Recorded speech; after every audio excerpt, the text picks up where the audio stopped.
Hey guys, welcome back to our channel. We're the Garza Twins. I'm Britta. And I'm Carly. We're going to do our June favorites for you today. We're jumping right in because we have a lot to talk about. And we're a little late. Yeah, we're a little late, but it felt weird to not upload a favorites video because these are our favorite videos to film and kind of the only ones we put on YouTube these days. So let's get into it. Starting off with our ultimate favorite is our brand Dyad. We launched Cool and Collected, our new summer fragrance with Dyad. Well, it's not summer. It's going to be available year-round, but it's the scent of the summer is what we're calling it.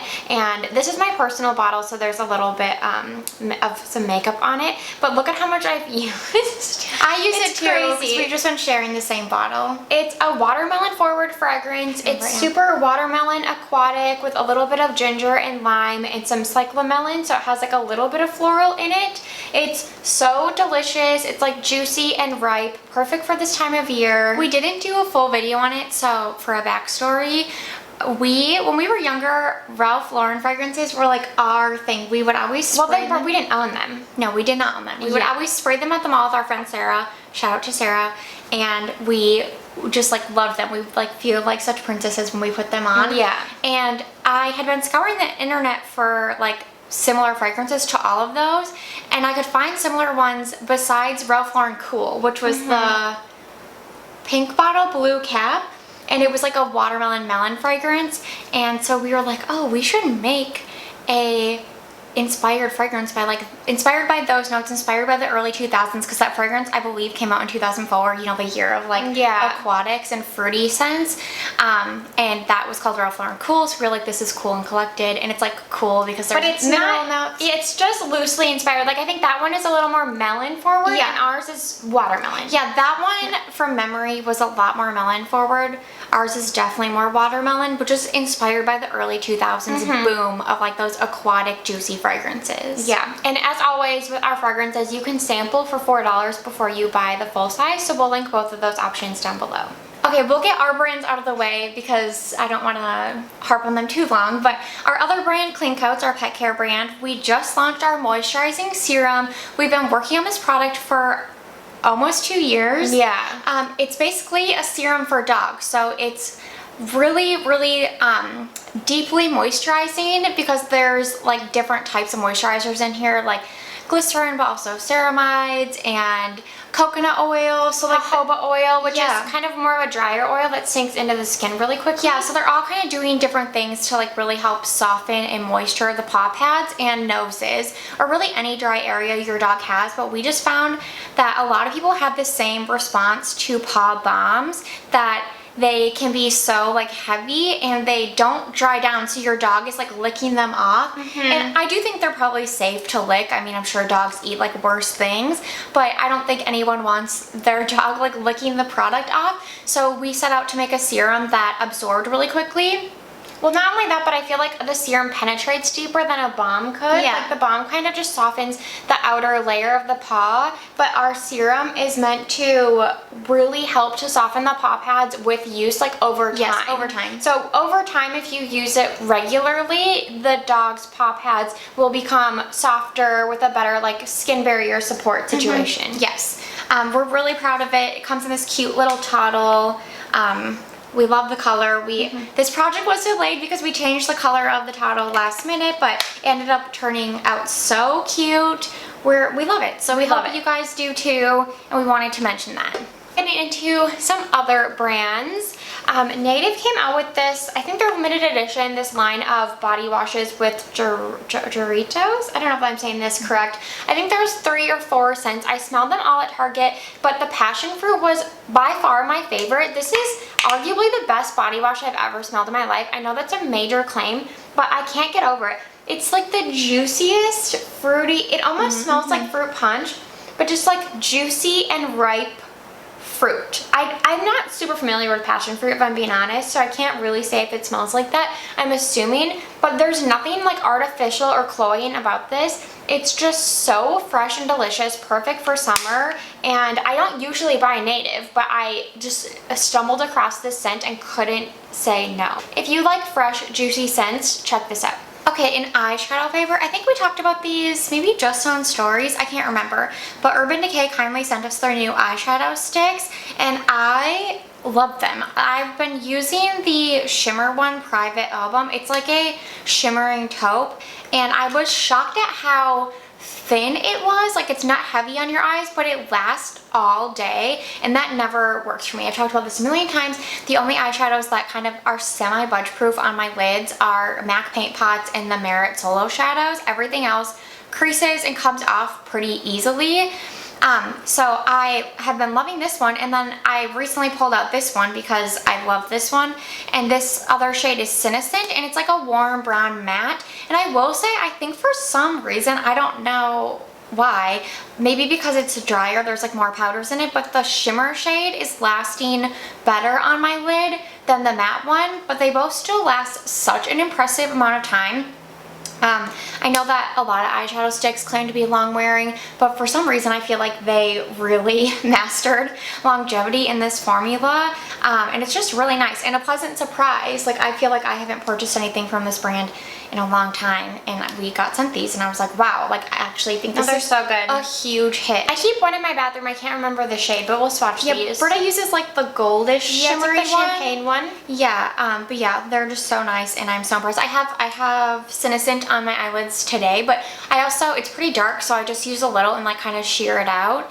And I don't love warm brown eyeshadows always, but for some reason this one is really bringing out my green eyes, so I've been reaching for it. I have a few makeup products to talk about, one of them being the Milani Cheek Kiss Liquid Blush and Glow in the shade 150 Cafe. I've been wearing this every day, and I'm not a liquid blush person. I would constitute this as a liquid because it comes through this like sponge applicator, so it's not even a cream. Creams are easier to work with in my opinion. I generally don't like liquids, but this is more of like a thicker gel, I would say. And it is such a nice formula. I put it on the back of my hand and then go in with my brush and then put it on the cheeks from there. And I love the shade. I saw somebody do a video of like rounding up the best beige blushes, and out of the video, this one struck me the most. And so I grabbed it and I was like, this is stunning. I think the color is beautiful. And I love the like slight sheen it gives to the skin for this time of year in the summer. When I don't usually wear highlighter these days, so I feel like it's kind of a 2-in-1, and it just looks very like fresh-faced and effortless, but still a little bit elevated, and it's affordable. I love that Milani. product too, yeah. It's so good. I don't want to forget to talk about my earrings. They're Jenny Bird. I'm honestly forgetting the name, but I'll write it down below.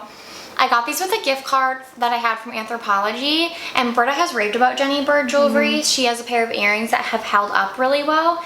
And also shout out to Anthropologie for good customer service, because the first time I ordered these, the box came open, like it was opened and everything was taken out, and the earrings were clearly stolen either from the mail service or the distro center where they were shipped from. I have no idea, but I filed a claim and they resent them, thankfully. And I was worried they would be too heavy. If they appeared like they would be heavy, like you can just buy the shape, but they're really not. They're actually like pretty lightweight. I do have to turn one of my ears are different heights, and then so they kind of like lay a little different, so I have to turn this one like a different way than this one, but I think it adds to like the organic look of the earring. And I think they're just such a like elevated earring where they're not too big and they're not too much of a statement earring, but they're also not like boring and just like a hoop. Like, they're really interesting looking, so I'm really glad I found these. I got them in gold, and I actually think the gold is nice. Do you have gold in her earrings? Yeah.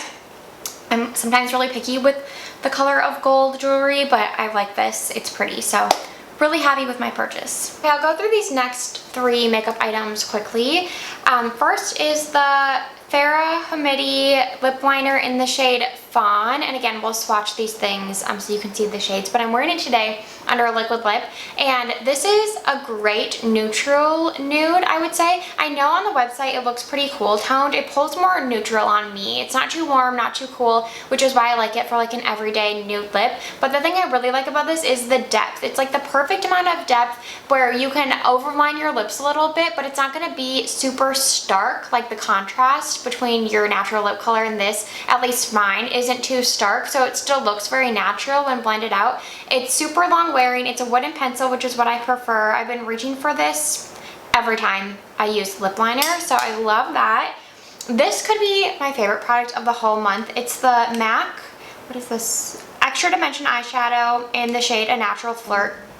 I did a short video on this based on Elizabeth what is her name? Elizabeth Cece, I believe, is her Instagram. I'll link it down below. But she was doing this whole MAC series, trying all the MAC eyeshadows, and she recommended a Natural Flirt as more of like a nude for every day that has a little bit of like shimmer in it. And I was like, okay, that's what I'm looking for, because I usually do just like a cream matte on the lid, but sometimes it can look so flat, especially with aging. Like, I feel like, I don't know, I just like to bring some life to my face with a little bit of shimmer when I can. And so this one has really finely milled like pearls. It's nothing like a chunky glitter or anything, but it's so pretty. It has a slight pinky shift, and I'm wearing it today. I literally wear this every day now, and a lot of the people do use these wet. Yeah.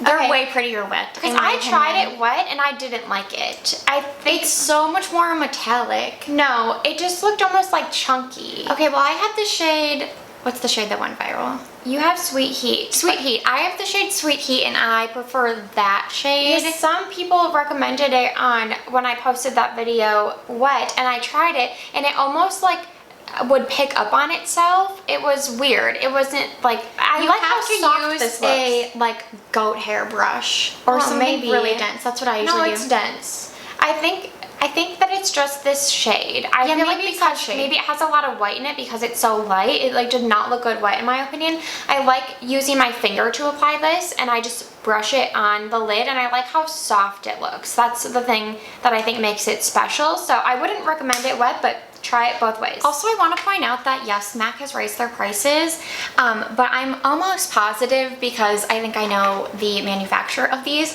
that this formula is the same as the Wet and Dry formula from Tom Ford. I used to own a quad palette in that formula. It was still my favorite palette I've ever owned. It's too old now, I can't use it. But now those palettes, I swear, are like $115 or something crazy. So one of these for like, what, 25, and there's Yeah, they always do sales. sales, yeah. Is like, I think a really good deal for such a high quality formula, because to your point, the pearls are really pretty too. Yeah, like for something I literally wear every day, I didn't really bat an eye at buying it. Oh, and when I got it, MAC was doing a sale and I got it at Nordstrom, and just a reminder that they price match. You have to purchase it at full price, and then you can easily submit like a price match link, and then they'll refund you the difference. So super easy to do that.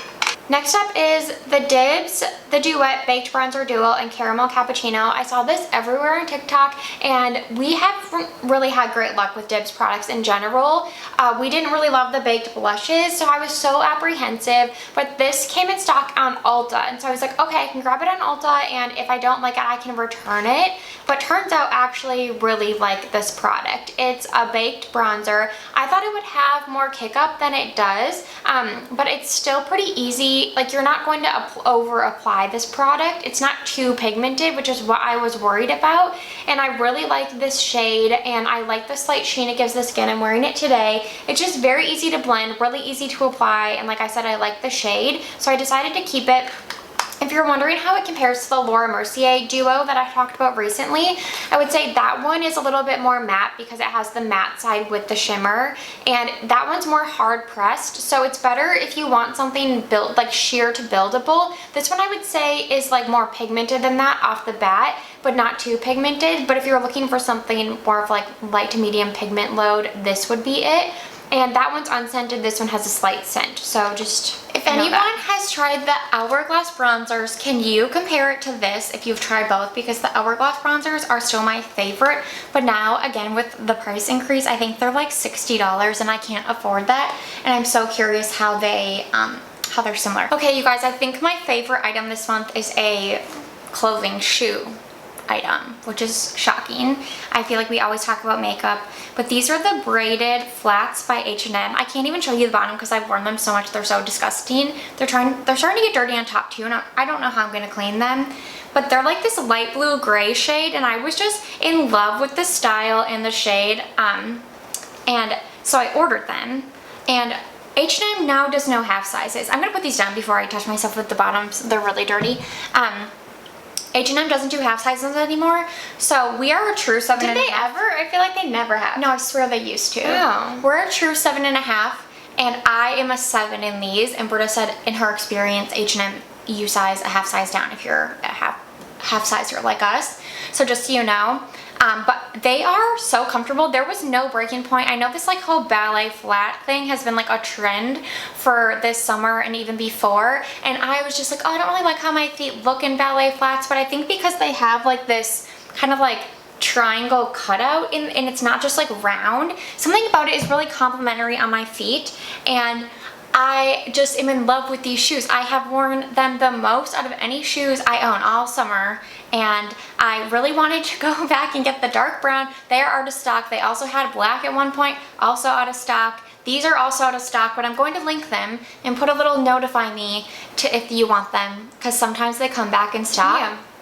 But I love them, and I'm going to be looking at H&M for other shoes from now on because I'm really impressed that like there was no breaking period, and also for a flat, no blisters. Like there's a whole backside and there's like no, I've had no issues. They're so comfortable.